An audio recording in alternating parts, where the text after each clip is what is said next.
नमस्कार प्रेक्षकांनो.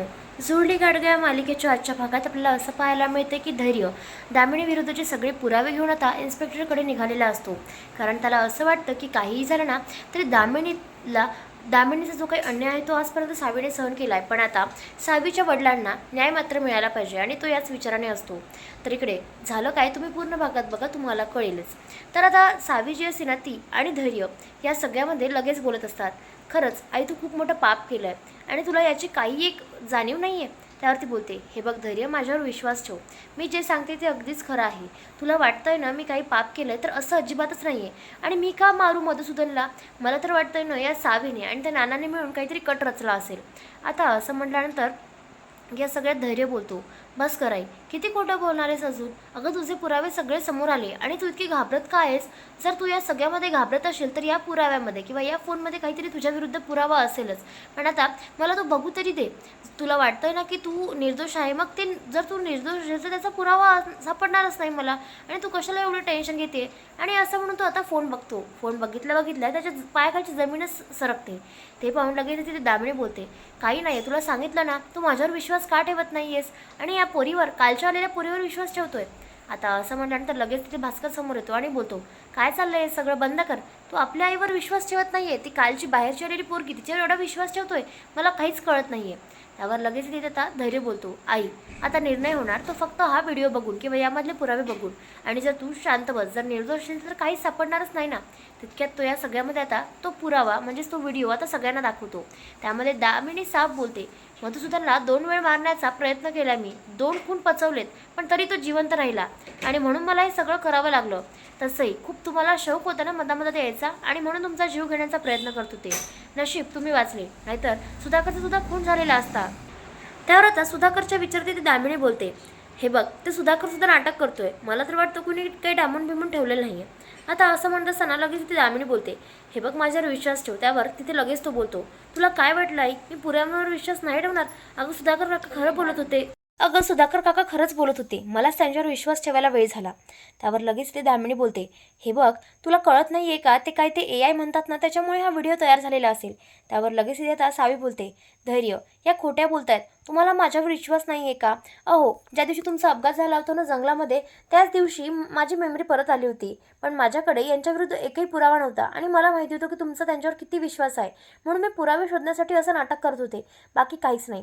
त्यावर दामिनी लगेच बोलते, वा वा वा, आता बघ, आता तूच बघ, तिने स्वतःच्या तोंडाने कबूल केलंय. त्यावर लगेच ती बोलते, होय कबूल केलंय, कारण मी चूक केलेली आणि माझी चूक मी सगळ्यांच्या समोर मान्य करते, पण तुम्ही तर तेही करत नाहीयेत ना. आता असं म्हटल्यानंतर लगेच ते नीता बोलते, एक मिनिट धैर्य भाऊजी, तुम्ही मला एक सांगा, जर सावीला आपल्या आईंनी म्हणजे या सगळ्यामध्ये स्वीकारलं होतं, तर मग त्या तिच्याशी असं रागाने का वागायच्या आणि ते फक्त समोर समोर का नाटक करायच्या? त्यावर धैर्य बोलतो, म्हणजे काय म्हणायचं आहे बहिणी तुम्हाला? तितक्यात भास्कर बोलतो, तू? त्यावर लगेच ती बोलते, मी बोलणारच आज. आणि तितक्यात ती बोलते, म्हणजे मला असं म्हणायचं आहे की तुम्हाला माहिती नाही, तुमच्या पाठीमागे कित्येक तरी वेळा सावीला त्यांनी विष देण्याचा प्रयत्न केलाय. आता असं म्हटल्यानंतर त्याला तर खूप मोठा धक्का बसतो. तितक्यातच दामिनी बोलते, हे बघ हे सगळं चुकीचं आहे, तू काय बोलतोयस, तुला तुझं तरी कळतंय का?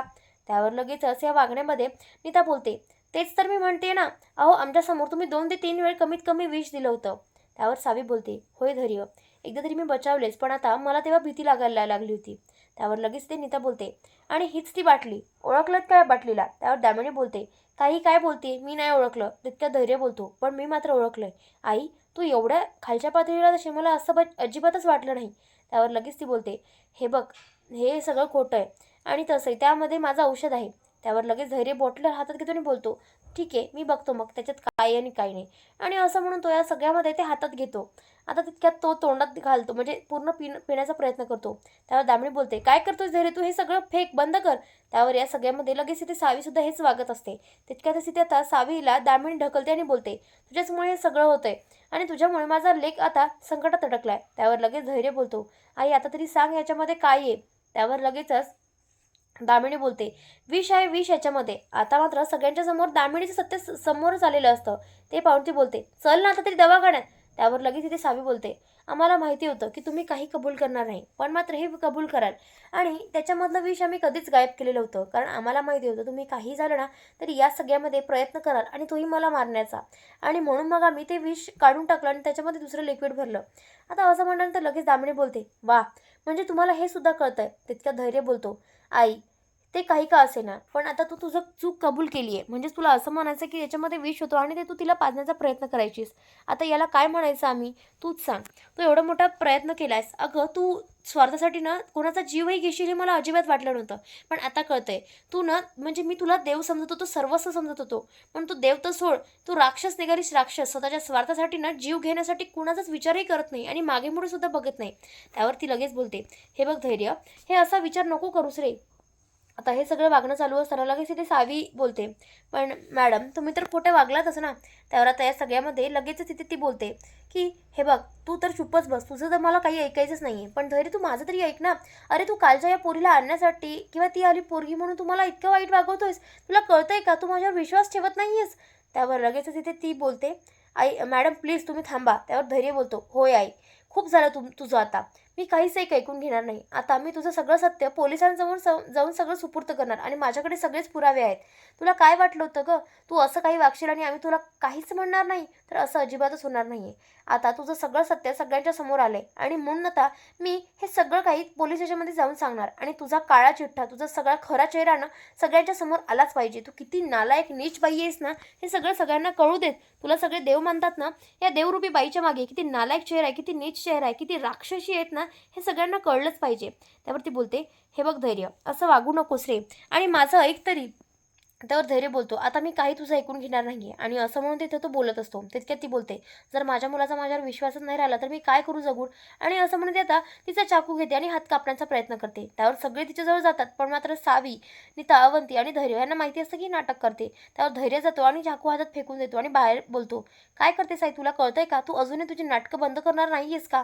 तुला काय वाटतंय आम्ही हे सगळं पाहिल्यानंतर तुझ्या खरंच या नाटकांना आम्ही बळी पडू? असं अजिबात होणार नाही आहे आणि तुझं सगळ्यांच्या समोर आता सत्य आलेलं आहे. तू कशी आहेस आणि कशी नाही. आम्हाला माहिती होतं की तू कशी वागतेस, पण आता सुद्धा हे कळलं की तू कशी सगळ्यांच्या सोबत राहते. आई, खूप झालं आता. आता मात्र तुझं सत्य सगळ्यांच्या समोर आम्ही आणणारच आहे. तर या सगळ्यांमध्ये तिथे आता त्यांना टेन्शनच आलेलं असतं. म्हणजेच काय तर धैर्य, विलास, भास्कर आणि त्याचप्रमाणे तिथे असलेली दामिनी आणि इराला सुद्धा. इराला कळत नसतं की आपण आपल्या आईवडिलांबद्दल सांगायचं की नाही. तुम्हाला काय वाटतं त्यामुळे नक्की कमेंटमध्ये कळवा आणि भेटूया पुढच्या भागात. तोपर्यंत शुभरात्री. आणि आता चॅनलचं सबस्क्राईब करा जेणेकरून तुमच्यापर्यंत असेच नवीन लेटेस्ट एपिसोड हे पोहोचतील. भेटूया पुढच्या भागात. तोपर्यंत शुभरात्री.